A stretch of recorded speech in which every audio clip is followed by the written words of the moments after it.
తెలంగాణ ప్రజలందరికీ నమస్కారం. ఈరోజు తెలంగాణలో అస్తవ్యస్తమైన పాలన, ఆర్థిక సంస్కరణల పేరుతోని ఆ రోజు మరి పివి నరసింహారావు గారు నూతన ఆర్థిక విధానాలు ప్రవేశపెట్టారు.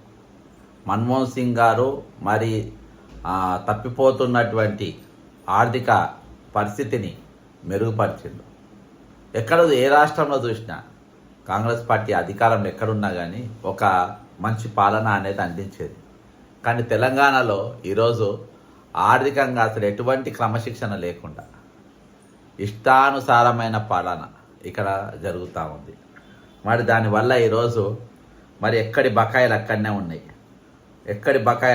ఉంటాయి. కానీ ఈరోజు ముఖ్యమంత్రి ఏదైనా కావాలని చేయాలని అనుకుంటే అది ఖచ్చితంగా చేసి తీరుతాడు. అది ఆయనకు దాంతో సంబంధం లేదు, లాభ నష్టాలతో సంబంధం లేదు. మరి దీనికి ప్రజా ఆమోదం ఉందా లేదా అనే ఆలోచన కూడా లేదు. కానీ ఈరోజు ఈయనకు మాత్రం ఈరోజు లాభం చేరాలి. అంటే ఈరోజు నేను ఒకటి గుర్తు చేయదలుచుకున్నా. ఈరోజు ఒక నష్టం చేతులారా ఎంత నష్టం చేస్తా అంటే మనం ఇంకా కొంచెం ముందుకు పోయే ముందు ఈరోజు రేవంత్ రెడ్డి గారు మరి ఆయన తెలివి తక్కువతనం వల్ల ఈరోజు 572 కోట్ల రూపాయలు ఈరోజు తెలంగాణ ప్రభుత్వానికి నష్టం. దేనివల్ల నష్టము? మెట్రో తీసుకోవడం వల్ల. మెట్రో అది ఆల్రెడీ మెట్రో ఎల్ఎన్టీ వల్ల కొంచెం నష్టంగా జరుగుతూ ఉంది.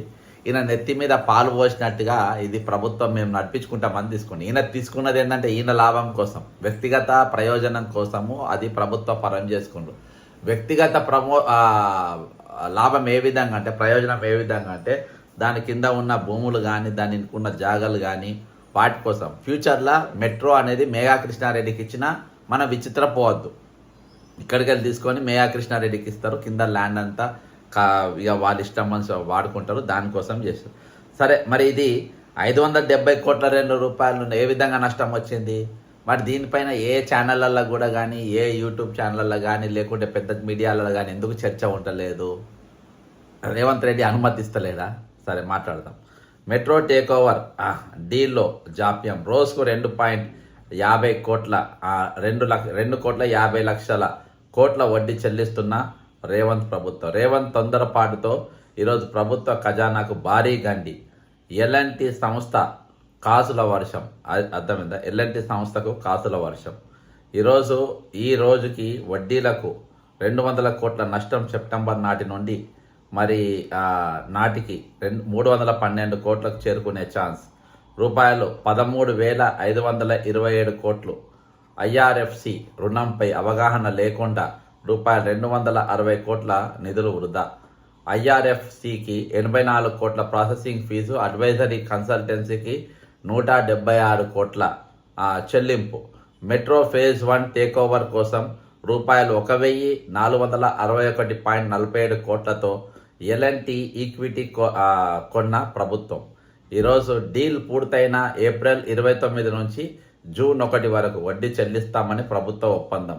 జూన్ 1 నుండి మెట్రో టేక్ ఓవర్ జరగాల్సిన సమయానికి నిలిచిపోయిన ఐఆర్ఎఫ్సి రుణం.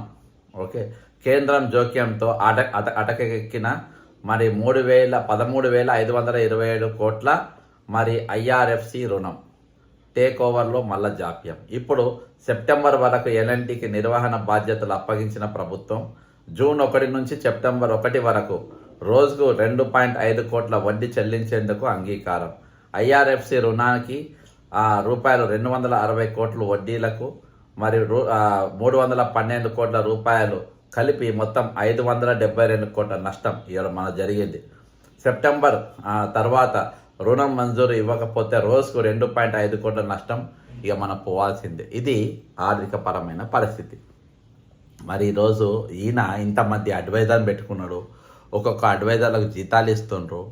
మరి అంతేకాకుండా మరి పక్కన మంత్రివర్గం ఉన్నది, ఆర్థిక మంత్రివర్యులు ఉన్నారు. మరి వీళ్ళందరూ ఏం ఐడియాలు ఇస్తుండ్రు? ఇవి ఎందుకో ఇంత అవగాహన లేకుండా ఎందుకు ముందుకు? అందుకని నేను చెప్పిన పివి నరసింహారావు గారిని, మన్మోహన్ సింగ్ గారిని ఎందుకు గుర్తు చేసిన అంటే, ఒక స్టార్ వార్స్ ఉండే, ఫైనాన్షియల్ స్టార్ వార్స్ ఉండే. ఫైనాన్షియల్ సిస్టమేటిక్గా ఏ విధంగా పెట్టాలి, ఆర్థికంగా నష్టపోతున్నటువంటి దేశాన్ని ఏ విధంగా గాడిలు పెట్టాలి అనేటటువంటి నిష్ణార్థులు ఆ రోజు కాంగ్రెస్ పార్టీలో ఉన్న తరుణంలో ఈరోజు మిగులు బడ్జెట్తో ఏర్పడ్డ తెలంగాణను అప్పుల పాలు చేసిండు గత ప్రభుత్వం. అర్థమైందా? ఇష్టానుసారంగా అప్పులు తెచ్చి కొప్పులు పెట్టిండ్రు. ఈరోజు ఇవాళకి లాక్కోలేక పీక్కోలేక వచ్చే కాడికి వచ్చింది.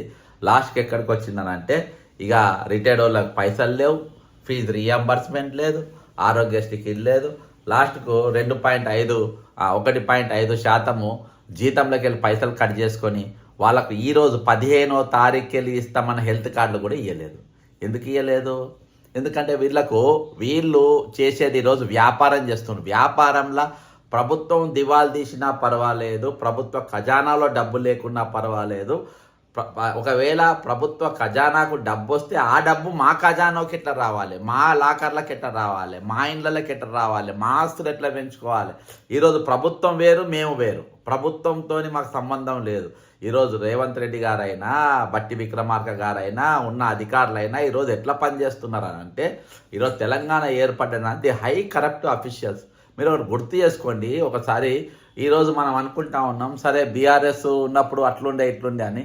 సోమేష్ కుమార్ ఏం చేసింది సార్? సోమేష్ కుమార్ ఎక్కడికి పోయిండు? నవీన్ మిట్టల్ ఎక్కడికి పోయిండు? రామకృష్ణరావు అంటే ఇప్పుడు మళ్ళీ అడ్వైజర్గా అయ్యిండు. ఎక్కడ పోయిండు వీళ్ళంతా? వీళ్ళు ఏం చేసిండ్రు ఆ రోజు? నవీన్ మిట్టల్ చేసిన అరాచకం ఏంది? ధరణి పేరుతోని ఆయన ఎటువంటి రోల్ ప్లే చేసిండు? ఆయన తర్వాత సోమేష్ కుమార్ ఎట్లా ప్లే చేసిండు? వీళ్ళందరూ ఈరోజు ఎందుకు కనబడతలేరు? సరే తక్కిన చిన్న తిమ్మింగలాలు, వీళ్ళు మామూలు తిమ్మింగలాలు కాదు కదా ఈరోజు.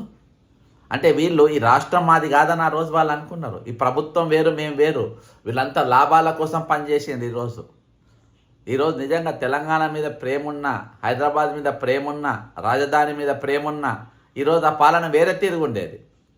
ఈరోజు ఆ రోజు మరి హైరైజ్ టవర్ కోసం అని చెప్పేసి వాళ్ళు మరి ఎవరు కేటీఆర్ గారు పర్మిషన్లు ఇష్టం వచ్చినట్టుగా, అర్థమైందా? 50 ఫ్లోర్లు 60 ఫ్లోర్లు. ఏమన్నా సముద్రం ఉందా ఇక్కడ? మనకు సముద్రం ఉందా? ఏమన్నా భూమి లోపల ఇష్టం వచ్చినట్టు తవ్వుకుంటా పోయి అది గుల్లా అయిపోయింది. అలా భూమి ఎట్లా అయిపోయిందో గుల్లా అయిపోతుంది. ఆ సిటీలో కూడా ఈరోజు ఎంటర్ అయిపోయింది గుల్లా. ఎందుకంటే పైన 3-4 ఫ్లోర్లు వాళ్ళ కమిషన్లు. హైరైజ్ టవర్స్ ఎందుకు కడతారంటే ఎన్ని ఇస్తే వీళ్ళ కమిషన్లు అంతా పెరుగుతాయి. దానికోసమే ఈరోజు అది తీసుకొని వచ్చినటువంటి పరిస్థితి. ఈరోజు వాళ్ళకి ఎక్కడ ప్రేమ లేదు, ఏం లేదు. ఈరోజు దానిపైన ఈరోజు ఎక్కడికి తీసుకొచ్చారంటే గత ప్రభుత్వం వరంగల్ సెంట్రల్ జైలును కుదబెట్టేదాకా తీసుకొని వచ్చారు. వరంగల్ సెంట్రల్ జైలును పూణే మహారాష్ట్ర బ్యాంకులో కుదబెట్టి 1,050 కోట్ల రూపాయలు తీసుకొచ్చే కాడికి తీసుకొని వచ్చారు. అదే పరంపరను ఈరోజు రేవంత్ రెడ్డి గారు ఇంకా ఉన్నత స్థాయిలో ఈరోజు కొనసాగించుకుంటా ఏకంగా ఉన్న నష్టం కాక ఇంకా నష్టం, దీన్ని ఎట్లా బాగా చేయాలి. ఎప్పుడైనా నష్టపోయిన దాన్ని అప్పటి ప్రధానమంత్రి చంద్రశేఖర్ గారు ప్రధానమంత్రిగా ఉన్నప్పుడు 1989లో ఇది వచ్చింది, 95, 96, 97 ఆ ప్రాంతంలో చంద్రశేఖర్ గారు ప్రధానమంత్రి ఉన్నప్పుడు మరి ఆయన బంగారం తీసుకుపోయి ప్రపంచ బ్యాంక్ కూడా పెట్టిండు. ఆ టైంలో దాన్ని వాపసు తీసుకొచ్చినట్టు వ్యక్తి పివి నరసింహారావు గారు, అప్పుడు ఆర్థిక మంత్రి మన్మోహన్ సింగ్ గారు. మరి ఇప్పుడున్న రేవంత్ రెడ్డి గారు గత ప్రభుత్వం అప్పులు చేస్తే, గత ప్రభుత్వం జైళ్ళు కుదబెడితే, గత ప్రభుత్వం మరి ట్రాన్స్ఫార్మర్లు కుదబెడితే, గత ప్రభుత్వం అప్పులు చేస్తే తీర్చాల్సిన బాధ్యత ఎవరిది? కాంగ్రెస్ ప్రభుత్వానికి. ఎందుకంటే అది చరిత్ర, అది చేయాలి. కానీ ఈరోజు వాళ్ళు చేసింది కాదు, మనం చేసుకునే పోయేటట్టుగా ఇవాళ మళ్ళీ 10,000 కోట్లు చేసిండు. నేను ఎందుకు మాట్లాడుతున్నానంటే మనం అనుకునే అంశానికి వచ్చే ముందు ఈరోజు అసలు ఆర్థికంగా ఎందుకు చితికిల పడిపోతుంది, ఈరోజు భయం భక్తి లేకుండా ఎందుకు అప్పులు తెస్తూ ఉండరు, ఆ అప్పులు తీసుకొచ్చి ఈరోజు ప్రజలకేమన్నా ఉపయోగపడుతుందా, ప్రజలకేమన్నా లాభం అవుతుందా, ప్రజలకు దాంతోనే ఏమన్నా సదుపాయాలు కల్పిస్తుందంటే ఏం లేదు. అవి మొత్తం బిల్లులు ఇవ్వాలి, అందులోకెళ్ళి కమిషన్లు తీసుకోవాలి. మరి ఈరోజు ఎవరెవరు రోడ్డు ఎక్కిండ్రు? వాళ్ళు వీళ్ళు కాదు, లాస్ట్కు కార్ డ్రైవర్లు కూడా రోడ్డు ఎక్కే కాడికి వచ్చింది. కార్ల డ్రైవర్లు, కార్ల ఓనర్లు ఈరోజు మా బకాయిలు మాకు ఇస్తలేరు కాబట్టి మేము కూడా రోడ్లు ఎక్కే పరిస్థితికి ఈరోజు వచ్చేసారు. అదే ఇంత ఘోరమైన పరిస్థితికి ఈరోజు వచ్చిండ్రు. మరో 2,500 కోట్ల అప్పు ఈ నెలలోనే గడిచిన 2 వారాల్లో రూపాయలు 10,000 కోట్ల రుణ సమీకరణ అంట. ఆర్బీఐ ఈ వేలంలో మరోసారి అప్పు తీసుకున్న కాంగ్రెస్ సర్కార్, రేవంత్ రెడ్డి గారు. కాంగ్రెస్ ప్రభుత్వ అప్పుల వేట కొనసాగుతూనే ఉంది. రెండో త్రైమాసిక Q2 తొలి రోజే 7,000 కోట్ల భారీ రుణాన్ని సమీకరించిన సర్కార్. ఆర్బీఐ ప్రతి మంగళవారం ఓపెన్ మార్కెట్లో గతంలో కూడా నేను చూపెట్టిన ఈ వేలంలో సెక్యూరిటీ బాండ్లను పెట్టి అప్పులు తీసుకుంటూనే ఉంది. గత మంగళవారం రూపాయలు 3,000 కోట్లకు సహకరించిన ప్రభుత్వం ఈ మంగళవారం మరో 2,500 కోట్ల రుణం సమీకరించింది. 11 ఏళ్ల కాల పరిమితిలో 7.70% వార్షిక వడ్డీకి 1000 కోట్లు, 29 ఏళ్ల కాల పరిమితికి 7.75% వార్షిక వడ్డీకి మరో 1,500 కోట్లు తీసుకుంది. ఈ 3 వారాల్లో చేసిన అప్పు 12,500 కోట్లకు చేరింది. ఈ ఆర్థిక సంవత్సరంలో ఆర్బీఐ నుంచి తీసుకున్న అప్పులే 31,400 కోట్లు. ఒక్క ఆర్బీఐకెలే ఎంత అప్పు తీసుకుంది? 31,400 కోట్లు అప్పు తీసుకుంది. తొలి త్రైమాసికంలో 18,900 కోట్ల రుణం సమీకరణ చేసుకుంటే జూలై సెప్టెంబర్ Q2లో అంటే ఈ సంవత్సరం 21,000 కోట్లు అప్పు కావాలని ఆర్బీఐకి ప్రతిపాదనలు పంపింది. గత బడ్జెట్ అంచనాల్లో రుణ సమీకరణకు 50,000 కోట్ల 54,009 కోట్ల లోపే ప్రతిపాదించింది. ఒక్క ఆర్బీఐ నుంచే ఇప్పటి వరకు తీసుకున్న మొత్తం అప్పెంత తెలుసా? 85,840 కోట్ల రూపాయలు. ఇక చెప్పండి, ఇక ఉన్న చాలా పెద్ద చాటభారతం ఉన్నది. ఎందుకు దీని మీద చర్చలు లేవు? ఎందుకు దీని మీద డిబేట్ జరుగుతలేదు? ఎందుకు దీనిపైన ఈరోజు ప్రభుత్వం ఎందుకు సలహాలు తీసుకుంటలేదు? ప్రభుత్వం ఎందుకు ఈరోజు అప్పులు లేకుండా రాష్ట్రాన్ని ఎందుకు పాలన వైపు నడిపించే ప్రయత్నం చేస్తలేరు? దాని మీద ఎందుకు గత ప్రభుత్వం చేసిన విధానాన్ని ఈ ప్రభుత్వం ఎందుకు కొనసాగిస్తుంది? ఈరోజు ఏవేవైతే పీపీపీ ప్రాజెక్ట్స్ ఉన్నాయి సార్, నేను ఇయాటికి చెప్తున్నా, దయచేసి మీరు లాస్ట్ వరకు చూడండి, కామెంట్ చేయండి. ఈరోజు ఐమాక్స్ ఉన్నది పీపీపీ ప్రాజెక్టు, ఓకేనా? నేను కొన్ని ఎగ్జాంపుల్ చెప్తున్నా. జలవిహార్ ఉన్నది పీపీపీ ప్రాజెక్టు, దస్బల్లా హోటల్ ఉన్నది పీపీపీ ప్రాజెక్టు, స్నో వరల్డ్ ఉన్నది PPP project, Yatri Nivas hotel ఉన్నది పీపీపీ ప్రాజెక్ట్స్. ఈ విధంగా అనేకమైన పీపీపీ ప్రాజెక్ట్స్ ఉన్నాయి. ఇయాటికి వాళ్ళు కిరాయిలు కట్టాలి. గత ప్రభుత్వంలో వాళ్ళు వసూలు చేయకుండా వాళ్ళతో కుమ్మక్కైతేనే హైకోర్టుకు పోయి కేసు వేసి వీళ్ళ దగ్గర కిరాయిలు 255 కోట్లు నేను కేసు వేసినప్పటికీ. అర్థమైందా? ఇవాళ పరిస్థితి ఏందో తెలుసుకుందామని ఆర్టీఐ చేస్తే వాళ్ళు జవాబు ఇస్తలేరు. ఇవాళ వాళ్ళు కట్టినరా లేదా అనేది. హైదరాబాద్ రింగ్ రోడ్డు రోజు 5 కోట్ల రూపాయలు, అర్థమైందా? అది తీసుకుపోయి ఐఆర్పి కంపెనీకి కేసీఆర్ గారు 30 ఏళ్ల పాటు దానికి లీజుకి ఇచ్చిండ్రు. మరి ఈయన ఆ రోజు అధికారంలో ఆపోజిషన్గా ఉన్నప్పుడు రేవంత్ రెడ్డి గారు ఇది అన్యాయము, దీన్ని వెంటనే క్యాన్సిల్ చేయాలి అని చెప్పి ఎందుకు చెప్తలేరు ఈరోజు? ఎందుకు మాట్లాడతలేరు ఈరోజు? అర్థమైందా? ఎందుకు ఇది చేస్తలేరు? దాన్ని ఎందుకు క్యాన్సిల్ చేస్తలేరు? అడ్వర్టైజింగ్ ఏజెన్సీలు పెట్టుకోండి, దానికి టెండర్ సిస్టమ్ ప్రకారం పోతే టెండర్ తీస్తే కొంత పోటీ పెరుగుతుంది. ఈరోజు అవి అనేకమైన పైసలు వస్తాయి దానికి. ఈ విధంగా ప్రభుత్వం ఏ విధంగా ఎట్లా నిధులు అప్పులు తీయకుండా ఏ విధంగా నిధులు సమకూర్చుకోవాలి, ఏ విధంగా మనము అనవసరమైన ఖర్చును ఏ విధంగా తగ్గించుకోవాలి, ఒక కుటుంబంలో ఆర్థికం అనేది ఫైనాన్షియల్ మేనేజ్మెంట్ ఏ విధంగా జరుగుతుందో రాష్ట్రం యొక్క ఫైనాన్షియల్ మేనేజ్మెంట్ కూడా అదే తిరిగా జరగాలి. ఈరోజు ఆ తిరిగా జరగనప్పుడు ఏమవుతుందంటే మొత్తం గాడి తప్పిపోతూ ఉంటుంది. ఈరోజు మీకు నా ఖజానా వేరు, ఇవాళ పాలకులు ఏంటంటే నా ఖజానా వేరు, ప్రభుత్వ ఖజానా వేరు. ప్రభుత్వ ఖజానా పైసలు వాయా మీడియా నా ఖజానాకు రావాలి. ప్రభుత్వం అప్పుల పాలైనా పర్వాలేదు, ప్రభుత్వంలో ఏది కుదబెట్టినా పర్వాలేదు, ప్రభుత్వంలో అది సర్వనాశనం అయిపోయినా పర్వాలేదు, అదేమైనా పర్వాలేదు, కానీ నా ఖజానాకు మాత్రం లక్షల కోట్ల రూపాయలు వచ్చి రావాలన్నది తెలంగాణలో ఉన్నటువంటి ప్రభుత్వం, ఒక ప్రభుత్వం అంటలేదు, తెలంగాణలో ఉన్న పాలకుల యొక్క అంచనా. ఈరోజు చెప్తున్నా కదా, పాలకులు అటువంటి పాలన చేసింది కాబట్టి ఈరోజు ఇటువంటి పరిస్థితి మనకి ఏర్పడ్డది. ఇది చాలా దారుణం. మళ్ళీ పెద్ద ప్రాజెక్టులు కడతామంటాం, పెద్ద ప్రాజెక్టులు. నేను కాళేశ్వరం కడతా, నేను మిషన్ భగీరథలు కడతా అని ఆయన అంటాడు. ఈయన నేను ఫ్యూచర్ సిటీ కడతా, మ్యూజియం ప్రక్షాళన చేస్తా. అరే నాకు అంత బలం లేదు రాబాయి, నాకు అంత దమ్ము లేదు, నా దగ్గర అంత పైసలు లేవు. ఈరోజు మనం ఈరోజు ఒక ఇంటి మేనేజ్మెంట్లో మనకు వచ్చిన రాబడి ప్రకారము మనం సెలవులలో ఎటన్నా పోదాం అనుకున్నప్పుడు ఎక్కువ పైసలు ఉంటే కొంచెం ఎక్కువ కాసేస్తాం. డబ్బు దగ్గర ఉన్నప్పుడు ఏం చేస్తాం, తక్కువ బడ్జెట్తో దగ్గరున్న దగ్గర పోయి మనము దాంతో కొంచెం సేద తీసుకునే ప్రయత్నం చేస్తాం. కానీ దానికి అప్పుల పాలైపోయి దూరం పోయి మళ్ళీ వచ్చిన తర్వాత పిల్లల ఫీజులు కట్టడానికి లేక, జ్వరం వచ్చిన పైసలు లేక అలా చేసుకోం కదా. సేమ్ అదేవిధంగా ఈరోజు మన ఆర్థిక పరిస్థితి బాగలేనప్పుడు ఇప్పుడు తెలంగాణ వచ్చిన పెద్ద లక్షల కోట్ల ప్రాజెక్ట్ ఎందుకు సార్? కేసీఆర్ గారు, రేవంత్ రెడ్డి గారు మిమ్మల్ని అడుగుతున్నా, ఈరోజు మాకు లక్షల కోట్ల మీ ప్రాజెక్టు తీసుకొని కట్టి మా నెత్తి మీద ఎందుకు పెడుతుంది? ఈరోజు మా నెత్తి మీద ఎట్లొచ్చిందంటవా? ఈరోజు 25,354 మంది 31 మార్చి వాళ్ళకు రిటైర్ అయితే వాళ్ళకు బకాయిలు లేవు. ఈరోజు 100 మంది చచ్చిపోయినరు, పరామర్శించేటోళ్ళు లేడు, మాట్లాడేటోళ్ళు లేడు, అడిగేటోళ్ళు లేడు. 2 నెలలుగా ఉద్యోగుల నుండి, రిటైర్డ్ ఉద్యోగుల నుండి 1.5% మా జీతాలలోకి వెళ్ళి కట్ చేసుకున్నారు. కట్ చేసుకొని మీకు మేము అడగకపోయినా, ఎవరు మాట్లాడకపోయినా, ఎవరు అడగకపోయినా మీకు హెల్త్ కార్డు ఇస్తాం, క్యాష్లెస్ ట్రీట్మెంట్ ఇస్తామని చెప్పిండ్రు. ఇచ్చిండ్రు అయ్యాలా 15వ తారీఖు ఇవాళ మీరు పైసలు ఎట్లా కట్ చేసుకున్నారు? ఇవాళ చర్చ జరపకుండా, ఎంఓయూ జరపకుండా, టర్మ్స్ అండ్ కండిషన్స్ ఈరోజు ప్రైవేట్ హాస్పిటల్తో చర్చించకుండా అసలు నా జీతంలోకి నువ్వు పైసలు ఎట్లా ముట్టుకున్నావు రేవంత్ రెడ్డి గారు? నా జీతంలోకి నువ్వు ఎట్లా కట్ చేసినావు? నువ్వు అసలు ఏం చర్చలు జరగకుండానే నువ్వు టర్మ్స్ అండ్ కండిషన్స్ అని మాట్లాడి, ఏ హాస్పిటల్లో మాట్లాడి, దానికి ఏ ఏ రోగానికి ఎన్ని వస్తాయి, ఏ రోగాలు ఏ దవాఖాన పోవాలి అనే స్పెషలైజేషన్ మాట్లాడి అవన్నీ అయిన తర్వాత వాళ్ళతో చర్చించిన తర్వాత అప్పుడు నాకు అప్పుడు నువ్వు నన్ను అడగాలి, ఈ దవాఖానలు ఇవన్నీ ఉన్నాయి, ఈ వసతులు ఉన్నాయి, మేము మాట్లాడినాము, రేపంచెల్లి మీరు 1వ తారీఖు వెళ్ళి మీరు జీతం కట్ చేస్తాం, 2వ తారీఖు వెళ్ళి మీరు హాస్పిటల్కి పోవచ్చు, మీ యొక్క మీకు ఉద్యోగాలకు సంబంధించిన రికార్డు అన్నీ మేము వాళ్ళకి పంపుతున్నాము, కాబట్టి మీరు మా పలానా ఆఫీస్ ఉంటుంది, పలానా అక్కడ మీకు కాంటాక్ట్ అయితే మీరు వెళ్ళిపోవచ్చు అని చెప్పి తెల్లారికి వెళ్ళిపోవాలి. నువ్వు ఏం లేదు నీ స్కూటర్ రాదు, పెట్రోల్ రాదు, నీ బండే రాదు, కానీ హెల్మెట్ పెట్టుకొని తిరుగుతావు. ఎట్లా? హెల్మెట్ ఒకటే కొనుక్కున్నావు, బండి లేదేం లేదు. ఈరోజు మీ ఆరోగ్య భద్రత ఈహెచ్ఎస్ పరిస్థితి ఆ విధంగా ఉన్నది. ఈరోజు 2 నెలలు ఎట్లా కట్ చేసుకుంటావు నువ్వు? ఎట్లా కట్? ఇది ఎంత పెద్ద క్రైమ్, ఇది ఎంత పెద్ద చీటింగ్, ఇది క్రైమ్ కాదా ఇది? నాకు తెలియకుండా నా ఖజానా నా జేబులో పెట్టి నా పైసలు గుంజుకుంటావు. దేనికోసం గుంజుకుంటావు? నీకు ఆరోగ్య భద్రత ఇస్తా, నీకు ఈహెచ్ఎస్ కార్డు ఇస్తా అని చెప్తావు. ఇవాళకి ఈహెచ్ఎస్ కార్డు 2 నెలలు పైసలు కట్ చేసుకున్నా, ఇవాళకి ఇవ్వలేదు. ఎంతమంది చచ్చిపోయింది ఇవాళకి పైసలు?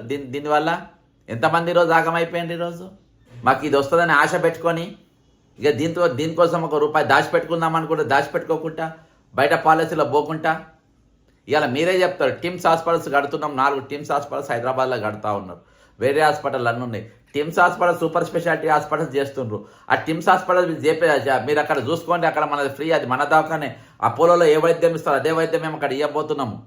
యశోదల అపోలోలో అంటే ఈరోజు గుండెలు ఇవి రాకుండా కానీ వాటికి బొక్కలేస్తుంది, అది డిఫరెంట్. కానీ ఈరోజు ప్రభుత్వ ఆసుపత్రిలో మీకు సూపర్ స్పెషాలిటీ కార్పొరేట్ వ్యవస్థ ట్రీట్మెంట్ మేము ఇస్తాం టిమ్స్లో. ఈ పథకమే అవసరంలే, మీరు కార్పొరేట్ దాకా పోయే అవసరంలే అని చెప్పి అభయం ఇవ్వాల్సిన ప్రభుత్వం ఈరోజు ఈ పథకం తీసుకొస్తారు. మా జేబులకి చెప్పకుండా పైసలు గుంజుకుంటారు. ఇప్పుడు ఏం చెప్తారు? మేము ఇంకా మాట్లాడుకోలే, వాళ్ళని తీసుకొచ్చి మీటింగ్ పెడతారు. ప్రైవేట్ వాళ్ళ ఏజెన్సీలను తీసుకొని వచ్చి పెట్టి మేము ఈ రేట్లో మేము ఇవ్వలే, ఆరోగ్యశ్రీ కన్నా తక్కువ రేట్లు ఇస్తున్నాం, మేము చెయ్యము. వాళ్ళ ఉద్యోగులకు వాళ్ళ దగ్గర ఒక్కొక్కరి దగ్గర 10,000 రూపాయలకి వెళ్ళి 1,200 రూపాయలు ఒక్కొక్కరి దగ్గర కట్ చేసుకుంటున్నారు. ఈరోజు వాళ్ళకు మేము ట్రీట్మెంట్ ఇవ్వము, మేము ఈ రేట్లు మాకు పడే అని చెప్పారు. మరి ఇవన్నీ ఎప్పుడు మాట్లాడాలి? ముందు మాట్లాడాలి. అంటే చీటింగ్ కాదా ఇది? దొంగతనం కాదా? దోపిడీ కాదా? ఎందుకు లేదు చర్చ? మౌలిక సదుపాయాల మీద ఉండాలి మిస్టర్ ఆపోజిషన్ లీడర్లు చెప్తున్నా. మౌలిక సదుపాయాలపైన, మౌలిక విషయాలపైన ఈరోజు ముఖ్యంగా విద్య, ఆరోగ్యం, ఆర్థికపరమైన విధానాలపైన ఈరోజు చర్చ జరగాలి. ఈ చర్చ జరగకుండా మీ చర్చ ఎటో తీసుకుపోతున్నారు. ఎటో తీసుకుపోయి అన్ని ఎటో డైవర్ట్ చేసే ప్రయత్నాలు చేస్తూ ఉంటారు. ఈరోజు జరుగుతున్న పరిస్థితి పైన ఈరోజు మాకెందుకు రగిలిపోతుంది, ఎందుకు మేము మా మంటతో ఉన్నామంటే ఈరోజు ఆపోజిషన్ రూలింగ్ వాడు దొంగతనం చేస్తుంటే ఆపోజిషన్ వాడు సబ్జెక్ట్ డైవర్ట్ చేస్తుంది. ఈరోజు చర్చ ఉంటుంది. ఎంత పెద్ద అంశం అండి ఇది చెప్పండి. ఈరోజు 2 నెలలు ఒక పెన్షనర్ జేబులోకి వెళ్ళి, ఒక ఉద్యోగుల జేబులోకి వెళ్ళి 1.5 జీతం కట్ చేసుకొని ఇలా మేము కార్డు ఇస్తామని చెప్తే ఇవ్వకుండా తప్పించుకున్నప్పుడు ఆపోజిషన్ పోయి ఢిల్లీ పోయి ప్రెస్ మీట్ పెడతారా? ఇలా జరుగుతుంది ఏంది ఇక్కడ? దేనికోసం ఇక్కడ ఒట్టాల నడుస్తుంది? ప్రభుత్వం చీటింగ్ చేసి, ప్రభుత్వం దోపిడీ చేస్తే ఎట్లా చెప్పండి? ఇదో మెట్రో పైన ఇంత జరుగుతూ ఉంటే ఈరోజు ఈయనేమో పైసలు వేస్ట్ చేస్తూ ఉంటాడు. 572 కోట్ల రూపాయలు ఈరోజు ఉత్తగా నీళ్ళల్లో పోసినట్టే పోసిండ్రు. ఎందుకు చర్చ లేదు దీనిపైన? ఎందుకు మాట్లాడతలేరు? ఈరోజు ఏడీబీ బ్యాంక్కి వెళ్ళి 4,500 కోట్ల రుణానికి ఈరోజు పోయిండు. నేను ఇవాళ లెటర్ వచ్చింది అక్కడికి వెళ్ళి వాళ్ళు లెటర్ పంపిండ్రు ఇవన్నీ నడవయి అని చెప్పి. నేను నాకు ఇది ఎవరు చేయాలి? బీజేపీ వాళ్ళు రాయాలి ఉత్తరం, నేను కాదు. బీఆర్ఎస్ వాళ్ళు రాయాలి, ఎమ్మెల్సీలు రాయాలి, మేధావులు అని చెప్పుకునే వాళ్ళు రాయాలి. వాళ్ళు రాయాలి ఉత్తరం. అర్థమైందా? ఒక ఆపోజిషన్ లీడర్ లెక్క నేను రాసిన ఉత్తరం, వాళ్ళు నాకు రిప్లై రాసిండ్రు. డియర్ జడ్సన్ బక్కా, మై నేమ్ ఇస్ జోనా అగ్లుపస్ and I am the complaint receiving officer of the accountability mechanism of the ADB అంటే Asian development bank. I confirm receipt of your submission through our online complaint form. The accountability mechanism provides an independent forum for people harmed or adversely affected by ADB assisted projects to raise their concerns, seek solutions to their problems, and request comprehensive review of ADB's adherence and to its operational policies and procedures. Where such non-compliance may have caused or could cause them direct and material harm, you can learn more about అని చెప్పి పెట్టిన తర్వాత వీళ్ళు ఏం petitions or request for reconsideration of proposed projects to the ADB fall outside the scope of accountability mechanism. If you agree, నన్ను అడిగినారు, if you agree I can forward your submission to the relevant ADB office for their information and consideration. Kindly let me know అని ఇచ్చిర్రు. నేను okay done అని చెప్పిన, okay go head అని చెప్పిన. ఇది ఎవరు రాయాలి? ఇది ఇలా మన పరిస్థితి ఎందుకు నాకు హామ్ అవుతుంది? ఈరోజు నేను బొయ్యలేని బరువు నా మీద పెడతా ఉండు. ఈరోజు నాకు మూసీ ప్రక్షాళన నాకు అవసరం లేదు. ఇవాళ నాకు మూసీ ప్రక్షాళన నాకు అవసరం లేదు. తెలంగాణ ప్రజలు ఎవరు అడుగుతుండ్రా? అడిగితే కామెంట్ చేయండి. ఈరోజు తెలంగాణకు నేను అప్పుల పాలై ఉన్నా, నాకు విద్య అంత లేదు, వైద్యం అంత లేదు. 21,000 టీచర్ల తగ్గుదలతోని ఈరోజు ప్రభుత్వ స్కూళ్ళు నడుస్తూ ఉన్నాయి. 30,000 పోలీసులు లేకుండా ఈరోజు లా అండ్ ఆర్డర్ వాళ్ళు ఎట్లా మెయింటైన్ చేస్తారు అది నడుస్తూ ఉంది. ఈరోజు 3,50,000 ఖాళీలు ఈరోజు ప్రభుత్వ ఉద్యోగాలు ఉంటాయి. ఆయా ఏ డిపార్ట్మెంట్ నేను గతంలో ప్రజెంటేషన్కి వచ్చిన మళ్ళోసారి కూడా వీడియో మళ్ళోసారి రిలీజ్ చేస్తా. ఇన్ని ఖాళీలు దానిపైన ఉంటాయి. ఈరోజు ఎవరు మాట్లాడుతున్నారు? అది నాకు ముఖ్యం కదా, అవి మాకు ఇంపార్టెంట్ కదా. లక్షల కోట్ల ప్రాజెక్టు కడతా, ఇది మన ఆత్మగౌరవ సమస్య అనంటే ఇక్కడ మాకు ఎండిపోతుంది కదా. ఇలా మాకు మా వైద్యం అంతా మేము చచ్చిపోతున్నాం కదా. ఇక్కడ మా కుటుంబాలు రోడ్లపైన పడుతున్నాయి కదా. ఈరోజు మనిషి గురించి ఆలోచిస్తలేరు. ఇదంతా only for the sake of selfishness అంతే.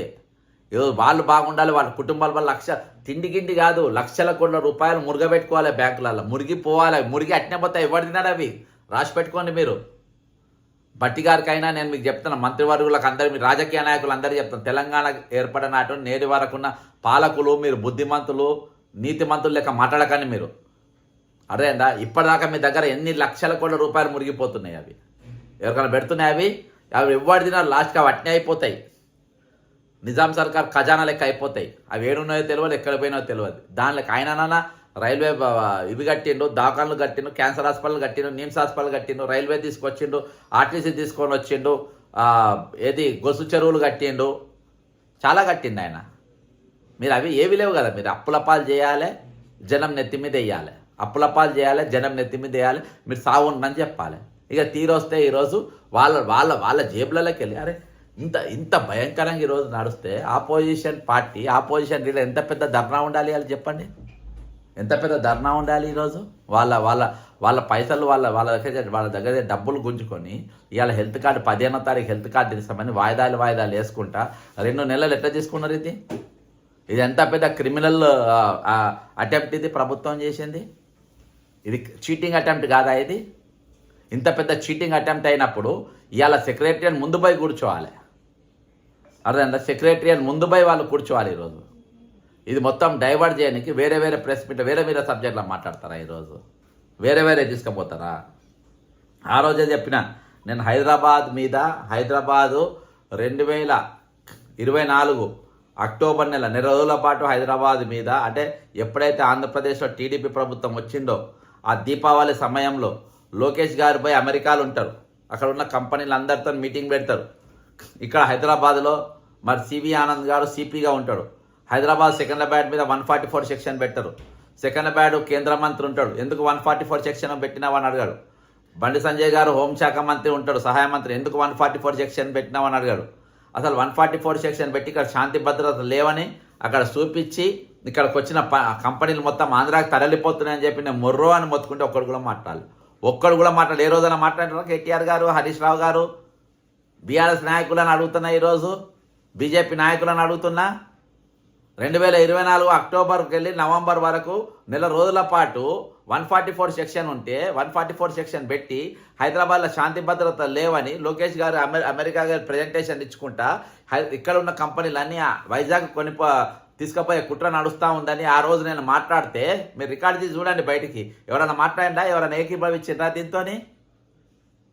ఒక్కడైనా మాట్లాడిండ్రా? ఇక్కడ దొమ్మిలు జరిగినాయి. 144 సెక్షన్ దేనికోసం పెట్టినామని నేను అడిగినా, మీరు అడిగినరా? ఇవాళ ధాన్యం మోస్తూ ఉన్నాం, అవి అక్కడ తరలిపోతుంటే ఇవాళ ప్రెస్ మీట్లు పెడుతున్నారు. అంటే ఈరోజు మీరు చేతులు గాలినాక ఆకులు పట్టుకుంటూ ఉంటారు. ఇవాళ బీఆర్ఎస్లు ప్రెస్ మీట్లు పెడుతున్నారు, తరలిపోతూ ఉన్నాయి. తరలిపోతున్నాయని నేను ఎప్పుడో చెప్పిన, ఎందుకు తరలిపోబోతున్నాయో కూడా చెప్పిన.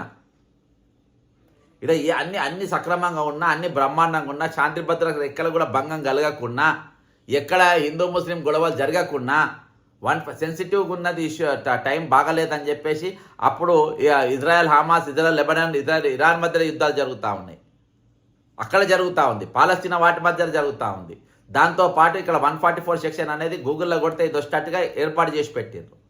కొట్టండి ఎప్పుడు వస్తుంది అనేది. ఆ రోజు కంపెనీలు పోతూ ఉంటాయి, ఇక్కడికి వెళ్ళి వ్యాపారవేత్తలంతా పారిపోయేటట్టుగా చేస్తున్నారు. టీడీపీ రాగానే లోకేష్ గారు మొట్టమొదటి పండుగ వదిలేసుకొని పోయి వాళ్ళతో పెట్టుబడి, వాళ్ళతో కూర్చొని చర్చ జరిపినటువంటి పరిస్థితి. ఏంది దౌర్భాగ్యం? ఇవాళ అంతా అయిపోయిన తర్వాత ఇలా కంపెనీలు పోతున్నాయని ఇవాళ ప్రెస్ మీట్లు పెట్టుకుంటా, ఇవాళ ట్రోలింగ్లు, ఇవాళ కథలు. సార్, రాజకీయాలు ట్రోలింగ్ల కోసం కాదు, తరలిపోయేదాకా చూసి తరలిపోయినాక అబ్బా మాకు దొరికినవి కానీ మాట్లాడతాం. ఇవి తరలిపోక ముందు మాట్లాడాలి. మేము తరలిపోక ముందు మాట్లాడాను, నేను తరలిపోక ముందు కాషన్ చేసిన తెలంగాణ సమాజాన్ని. మాట్లాడారు ఎవడన్నా? ఇవాళ మీ దగ్గర ఇవాటికి తెలంగాణ ఏర్పడ్డ నాటి నేటి వరకు జాబ్ క్యాలెండర్ లేదు.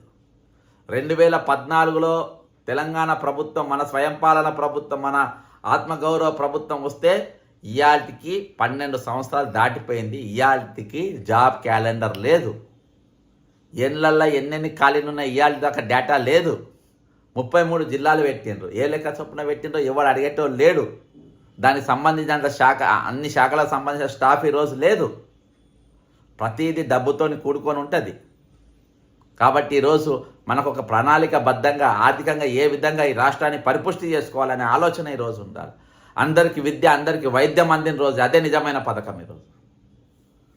ఈరోజు అవి అందించేటోళ్లకు, ఆ విద్య అందించేటోళ్ళు బడిపంతులు ఈరోజు వాళ్ళకి రావాల్సిన బకాయిలు అందక 50 మంది చచ్చిపోయారు. ఈరోజు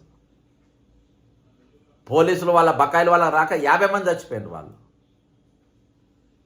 ఈరోజు ఎంతమంది అనారోగ్యం పాలై ఈరోజు బెడ్ల పైన ఉన్నారు, ఈరోజు క్యాన్సర్లతో ఉన్నారు, వైద్యం తీసుకోలేక. ఎన్నిసార్లు చెప్పినా నేను ఈ పేర్లు. అవన్నీ మన ఫెయిలియర్స్ అవి. ఇవన్నీ ప్రతిపక్షం గలాలెత్తాల్సిన అంశాలు. ఈరోజు ఇలా ఆర్టీసీ మన క్యాబ్ డ్రైవర్లు, ప్రైవేట్ క్యాబ్ డ్రైవర్లు వాళ్ళు వచ్చి వాళ్ళ యుద్ధం వాళ్ళు చేసుకోవన్నా, వాళ్ళ పోరాటం వాళ్ళు చేసుకోవన్నా. అదేందా? వాళ్ళు ఎవరి దగ్గర రావాలి? ప్రధాన ప్రతిపక్షం దగ్గరికి రావాలి. ఎవరి దగ్గర రావాలి? ప్రధాన ప్రతిపక్షం దగ్గర రావాలి. ఇప్పుడు చదువుతా, వాళ్ళ దగ్గరకు వస్తే వాళ్ళ తరఫున మనం కొట్టాడాలి. ఎవడైనా ఆనాడు రాజశేఖర రెడ్డి గారు ఆపోజిషన్ లీడర్గా ఉన్నప్పుడు ఎవరైనా ఏ ఇష్యూ అయినా వాళ్ళ దగ్గర పోయేది, వాళ్ళు కొట్లాడేటోళ్ళు. ఈరోజు నేరుగా వాళ్ళే బాధ్యతలో వచ్చి వాళ్ళే ధర్నాలు చేసే కాడికి వస్తే ఇక మీరు ఎందుకు బాస్? ఆపోజిషన్ లీడర్స్ ఎందుకు? వాళ్ళ రోల్ ఎందుకు? ఇవాళ అసెంబ్లీలో రాకుండా జీతాలు తీసుకుంటారు.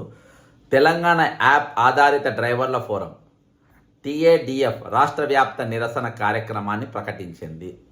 జూలై 22న ఫ్లాష్ సమ్మె డిమాండ్లను పట్టించుకోకపోతే ఆగస్టు 8 తర్వాత నిరవధిక సమ్మె. హైదరాబాద్ 10 అని ఈరోజు వాళ్ళు ఇవాళ అంతా సెక్రటరియట్ కాడికి వచ్చి ధర్నా చేసింది. తెలంగాణ యాప్ ఆధారిత డ్రైవర్ల ఫోరం TADF ఈరోజు బాగలింగంపల్లి సుందరయ్య విజ్ఞాన కేంద్రంలో అత్తిమోనేని నగేష్ కుమార్ అధ్యక్షతన హైదరాబాద్లో యాప్ ఆధారిత క్యాబ్ డ్రైవర్లను, ఆటో డ్రైవర్లను, సరుకు రవాణా డ్రైవర్లు మరియు డెలివరీ కార్మికుల ప్రతినిధులతో రౌండ్ టేబుల్ సమావేశం నిర్వహించారు. Ola, Uber, Rapido, Swiggy, Zomato, Zepto, Blinkit, auto మరియు పోర్టల్ వంటి ఇతర డిజిటల్ ప్లాట్ఫామ్ కంపెనీలకు చెందిన కార్మికుల ప్రతినిధులు ఈ సమావేశంలో పాల్గొన్నారు. వివరాత్మక చర్చల అనంతరం తగ్గుతున్న ఆదాయం అని చెప్పేసి వీళ్ళు పెట్టిండ్రు. ఇంకో దిక్కు ఏవైతే ప్రభుత్వానికి కార్లు పెడతారో, డిపార్ట్మెంట్లకు, పంచాయతీరాజ్ ఆయా డిమాండ్లకు కార్లు పెడతారో వాళ్ళకు ఇవ్వాల్సిన బకాయిలు వాళ్ళకి ఇవ్వకుంటే ఇలా సెక్రటరియట్ కాడికి వచ్చి ధర్నా చేసిండ్రు. సెక్రటరియట్ కాడికి వచ్చి ఈరోజు వాళ్ళు ధర్నా చేసినటువంటి పరిస్థితి. ఇక ఏముంటుంది చెప్పండి? ఆపోజిషన్ ఏమున్నది చెప్పండి? ఇగో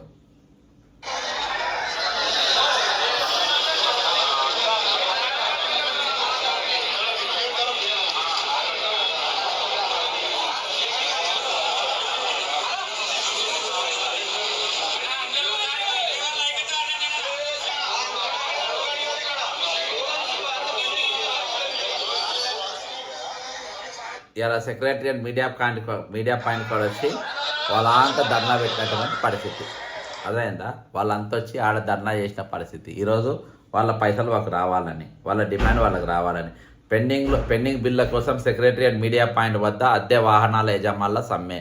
18 నెలలుగా పెండింగ్లో ఉన్న సుమారు 170 కోట్ల రూపాయలు బిల్లులు విడుదల చేయాలని డిమాండ్. అద్దె ఛార్జీని 34,000 నుంచి 56,000కు పెంచాలని విజ్ఞప్తి. రాష్ట్ర వ్యాప్తంగా 5,000 పైగా అద్దె వాహనాలు నిలిపివేత.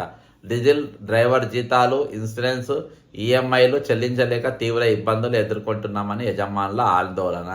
దాదాపు 170 కోట్ల రూపాయలు ఈరోజు కార్లు కిరాయికి తీసుకొని వాళ్ళకి పైసలు ఇవ్వలేని పరిస్థితి. ఏంది ఇది చెప్పండి.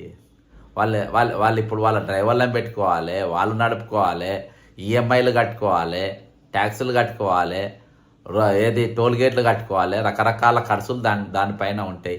ఈరోజు వాళ్ళ పైసలు కూడా దాదాపు 172 కోట్ల రూపాయలు అవి కూడా ఈరోజు బకాయిలు పడితే ఎట్లా బతుకుతారు సార్ మామూలు వాళ్ళు? ఏమన్నా కొంత సొయ్యి ఉండాలి, కొంచెమన్నా దమాకు ఉండాలి మీకు. వీళ్ళందరూ ఎక్కడికి పోవాలి? ఆపోజిషన్ దగ్గరికి పోవాలి. ఆపోజిషన్ దగ్గర వాళ్ళు చెప్తే వాళ్ళు వీళ్ళ తరపు నుంచి నిలబడి మాట్లాడాలి, కొట్లాడాలి. ఇవాళ ప్రభుత్వంలో 40 ఏళ్ళు పనిచేసిన వాళ్ళకే దిక్కులేదు. వాళ్ళు బీజేపీలో 2 సార్లు ధర్నాలు పెట్టిన, ఓసారి 2 గంటలు చేసారు దీక్ష, ఓసారి 5 గంటలు చేసారు. మళ్ళీ ఇవాళ మాట్లాడితే ఒట్టు. అర్థమైందా? ఇక వెంకటరామరెడ్డిగా ఇక్కర్రా అక్కర్రా, ఇక మీరు అందరూ కామారెడ్డికి రాని, ఇక చలో యుద్ధం చేద్దామన్నారు. వెంకటరామరెడ్డి మళ్ళీ మాట్లాడినరా? కామారెడ్డి ఎమ్మెల్యే గారు మళ్ళీ మాట్లాడినరా? అందరు పోయిండ్రు కదా అక్కడ చలో కామారెడ్డి అని. ఎంతమంది పోయినరు? ఏమైంది అక్కడ? ఫోటోలు దిగిండ్రు, గ్రూప్లలో పెట్టిండ్రు. ఇక యుద్ధం చేస్తుండ్రు. ఇక కామారెడ్డి ఎమ్మెల్యే ఇక 2 ముఖ్యమంత్రులు గెలిచిన బాహుబలిగా మొదలుపెట్టిండ్రు యుద్ధం.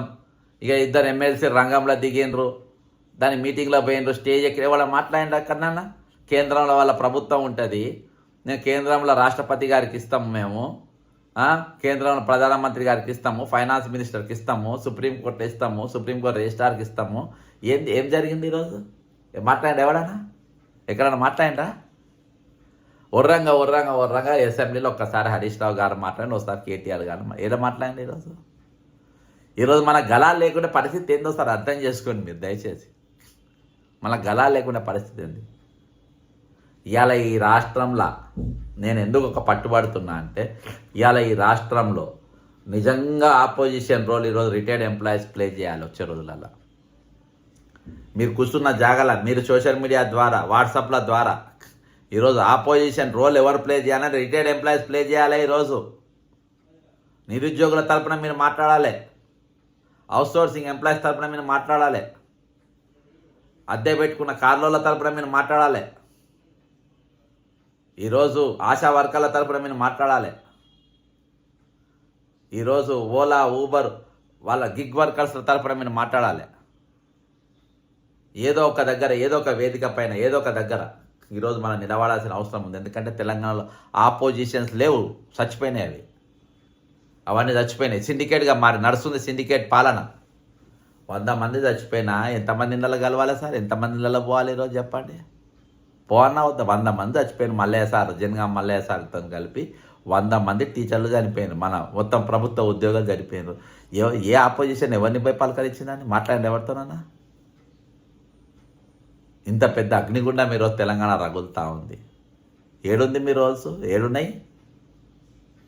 ఇవాళ వాళ్ళ ట్విట్టర్లు, వాళ్ళ సోషల్ మీడియాలు పెట్టుకొని దీంతో మేము గెలిచిపోతాం, ఆ ప్రభుత్వం మీద వ్యతిరేకత పెరిగింది. ఇలా రేణుకా చౌదరి గారు ఏదో బీఆర్ఎస్ పెరిగిపోతుందని ఒకరితోనే లిఫ్ట్ ఇవ్వాలంటే ఎవడో రికార్డు చేసి దాన్ని వాళ్ళు వదిలిండ్రు. లేస్తుందా అది? అంటే ఆ వీడియో ఆమె అన్నది కాబట్టి మేము గెలిచిపోయినామంటే మీరు గెలుస్తారా? ఏం మాట్లాడిన గెలుస్తారు మీరు? దేనికోసం అని ఈరోజు వస్తారు? ఇవాళ వాళ్ళు ఏమంటారు? ఆ రోజు మీరు 3 సంవత్సరాల సర్వీస్ పెంచడం వల్ల ఈరోజు మా బరువు పడ్డది, దానికి కారణం మీరు కూడా కదా. ఇది కూడా వాస్తవం కదా. వాళ్ళతో పాటు వాళ్ళ పెన్షన్లు కానీ, వాళ్ళతో పాటు ఇలా రిటైర్ అయిన ఉద్యోగులతోని వాళ్ళ పెన్షన్లు, వాళ్ళ జీపీఎఫ్లు, వాళ్ళ లీవ్ ఎన్కేజ్మెంట్లు, వాళ్ళు రిటైర్ అయ్యేదాకా వాళ్ళతో నడుస్తూనే ఉంటాయి, వాళ్ళతో ఇవ్వాలి.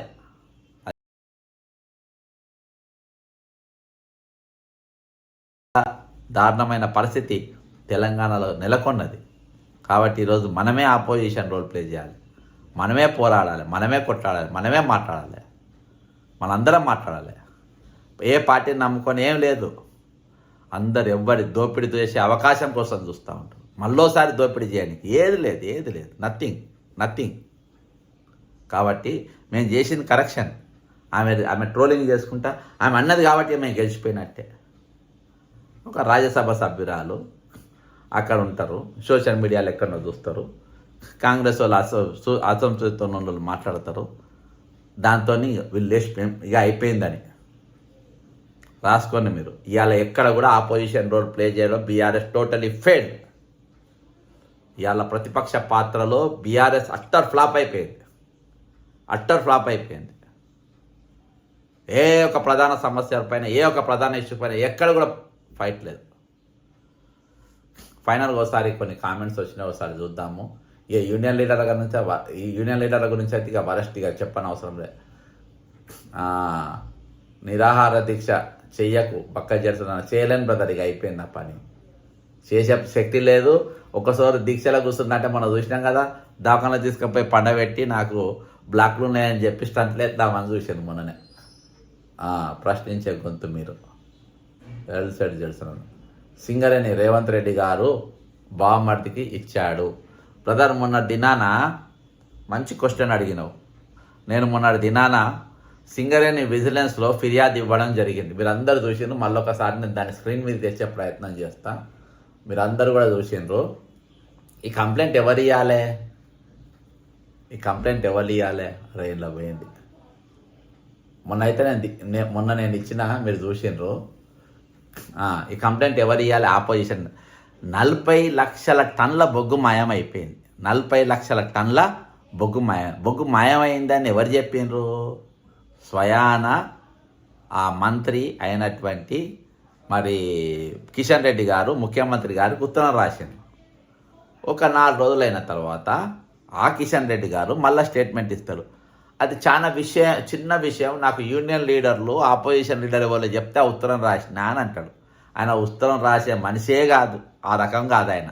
అర్థమైందా? ఆయన కిషన్ రెడ్డి గారు ఒకరికి రికమెండేషన్ లెటర్ చేసుకుంటే ఇవాళ ఒక లెటర్ చూపించండి, ఎవరికైనా ఇచ్చిందేమో? ఎవరికైనా లెటర్ ఇయ్యాడు. లాస్ట్ ఆ రైల్వే టికెట్ మేము కన్ఫర్మ్ చేసుకునేది ఎవరైనా బీజేపీ కార్యకర్త పోయి, సార్ నేను ఇంటి దగ్గర కష్టపడుతున్నా, నాకు లెటర్ ఇవ్వమంటే ఇయ్యాడు ఆయన.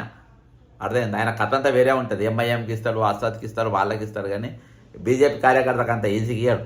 అసోంటోడు 40 లక్షల టన్నుల బొగ్గు మాయమైందని ముఖ్యమంత్రికి ఒక యూనియన్ లీడర్ చెప్తే నువ్వు ఉత్తరం రాసినావా అని నేను సింగరేణి భవన్ ముందు అడిగిన. నేను మొన్న దినాన సింగరేణి భవన్లో ఉన్న విజిలెన్స్ అధికారికి నేను తీసుకుపోయి ఫిర్యాదు చేసిన. ఈ 40 లక్షల బొగ్గు ఏమైంది? 40 లక్షల టన్నుల బొగ్గు ఏమైపోయింది అంటే 16,000 కోట్లు విలువ చేసే ఈ బొగ్గు ఏమైపోయింది? దీని మీద ఎంక్వైరీ చేయాలి. దీని మీద మాట్లాడుతుండే ఎవడన్నా? బీఆర్ఎస్ వాయిస్ ఉందా? బీజేపీ వాయిస్ ఉందా? కవితక్క వాయిస్ ఉందా? తీర్మాన్ మల్లయ్య వాయిస్ ఉందా? ఎవరన్నా వాయిస్ ఉందా చెప్పండి? ఎవ్వరికి లేదు. ఎవ్వరు మాట్లాడరు, అంతా సైలెంట్. తెల్లారి మళ్ళా రేవంత్ రెడ్డి గారు నల్గొండలో చెప్తారు అసలు బొగ్గు స్కామే జరగలేదంట. లెటర్ రాసిన చిన్న విషయం అంటాడు. అంటే ఇక్కడ ఏందన్నట్టు? బొగ్గు మాయం అయిందన్నట్టు. ఒకడు మాయం కాలేదని అంటే, ఇంకోటి మాయమే కాలేదంటే పక్క మాయమైంది. ఎందుకంటే అది వాళ్ళందరూ దాన్ని మేనేజ్ చేసేసింది, దాన్ని క్లోజ్ చేసింది. ఈరోజు విజిలెన్స్ డిపార్ట్మెంట్ చేయాలి. నేను రిటర్న్ కంప్లైంట్ ఇచ్చిన ఆయనకు, నాకు అపాయింట్మెంట్ అని పిలిచిండు పైకి. తర్వాత చూసుకొని ఇది ఎటో పోయేటట్టుకుందని చెప్పేసి మెసేజ్ పోయిన లోపల నాకు ఇలా ఆయన ఇచ్చినా ఇవ్వకుండా పెద్ద ఫరకేం పడి, నాకు ఇస్తే ఆయన నౌకరు పోతుంది పాపం, ఆయన మీద మనకి ఇది కష్టంగా. వాళ్ళ బాంబర్ సూజను వాళ్ళు అందరూ కలిసి బ్రదర్ అందరికీ వాటాలు ఉంటాయి. ఎవరు దోసుకోలే చెప్పు? సింగరేణి ఒకరు బూడిది ముక్కుతున్నాడు, ఒక మంత్రి ఎవరు కరీంనగర్ మంత్రి సింగరేణి బూడిది కూడా ముక్కి రోజుల 25 లక్షలు అంటే నాకు డైలీ 25 lakhs. అదేందా? ఆ విధంగా వాళ్ళు ఇచ్చేస్తూ ఉండరు. కానీ ఖచ్చితంగా మన ఉద్యమం జరగాలి, మన పోరాటం జరుగుతూనే ఉండాల్సిన అవసరం ఈరోజు ఖచ్చితంగా ఉన్నది. ఈరోజు పేపర్ లీకులు 1 కాదు 2 కాదు అన్నీ సింగరేణిని రేవంత్ రెడ్డి బామ్మడికి ఇచ్చింది. ఎస్, పద్ధతి ఓకే సరే. ఈ విధంగా యూనియన్ లీడర్స్ మనం చూస్తూనే ఉన్నాం. మెసేజ్లు చదువుతున్నా బ్రదర్. ఓకే, వాళ్ళు గ్రూప్ 1లో 450 ఉద్యోగాలు అమ్ముకున్నారు. దీనిపైన ఎంక్వైరీ చేయాలి. 2016 అమ్ముకున్నారు, 2022 పేపర్ లీక్ అమ్ముకున్నారు. 450 ఉద్యోగాలు ఇప్పుడు స్కామ్ జరిగింది. అది ఓపెన్గా అందరూ అంటూనే ఉన్నారు. అదే కోట్ల కేసులు ఏ విధంగా మేనేజ్ చేసినా చూసినాం మనం. 13 రమ్మీ కార్స్, బీజేపీ బీఆర్ఎస్, అక్కడ నుండి లైవ్ సార్ ఒక సార్ గారు నన్ను మంచిగా బాగానే మాట్లాడుతుండ్రు. వెరీ గుడ్ శ్రీకాంత్ గారు. ఓకే ఓకే ఓకే నేను ఈసారి మెసేజ్ నేను చదవలేను. ఓకే, ఏది ఏమైనప్పటికీ ఇది దయచేసి కామెంట్ చేయండి, షేర్ చేయండి. ఖచ్చితంగా మన ఉద్యమం కొనసాగిద్దాం.